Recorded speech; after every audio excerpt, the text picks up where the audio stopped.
Hi കൂട്ടുകാരെ, അപ്പം നമ്മുടെ അടുത്ത ലെസണിലെ ക്വസ്റ്റ്യൻസ് നോക്കുകയാണ്. അതായത് മേരെ ദുനിയാക്കി തമാം ബച്ചെങ്കെ എന്ന കവിതയിലെ question answer, first question answer, ഒന്നാമത്തെ ക്വസ്റ്റ്യൻ ആൻസറിൻ്റെ എക്സ്പ്ലനേഷനാണ് ഇവിടെ പറയാൻ പോകുന്നത്. അത് ശ്രദ്ധിക്കുക. വോ ജമ ഹോങ്കെ, അവർ എന്താണ് ഒത്തുകൂടിയിട്ട് എന്താണ് ഏക് ദിൻ, അവർ ഒരു ദിവസം ഒത്തുകൂടുന്നു. എന്താണ് യഹം kiss Umeed Ki or Sanket ഹെ, അവർ ഏത് പ്രതീക്ഷയുടെ നേരെയാണ് സങ്കേത് ഹെ എന്ന് വെച്ചാൽ ചൂണ്ടിക്കാണിക്കണേന്ന്. അപ്പം നോക്കാം.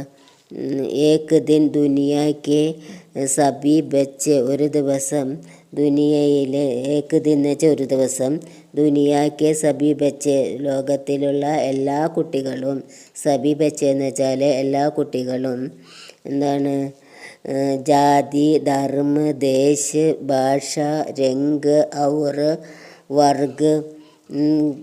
വർഗ് K ഭേദഭാവ് ഭൂൽക്കർ Ek Saath മിലേങ്കെ.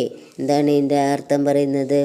ജാതിയെയും ധർമ്മ-മതത്തെയും ദേശത്തെയും ഭാഷയെയും Rang നിറത്തെയും our വർഗത്തെയും എന്താണ് ഒക്കെ ഭേദഭാവ് ഭൂൽക്കർ, ആ വ്യത്യസ്തതയെ മറന്നിട്ട്, ആ വേർതിരിവിനെ മറന്നിട്ട് ഏക് സാത്ത് ഒരുമിച്ച് മിലേങ്കെ കാണപ്പെടുന്നു.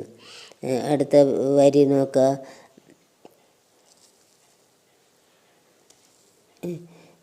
നഫരത്ത് की दीवारें तोड़कर वे एक നയേ ദുനിയ ബനായെങ്കെ, ആ വെറുപ്പിൻ്റെ ചുമരുകളെല്ലാം പൊട്ടിച്ചിട്ട്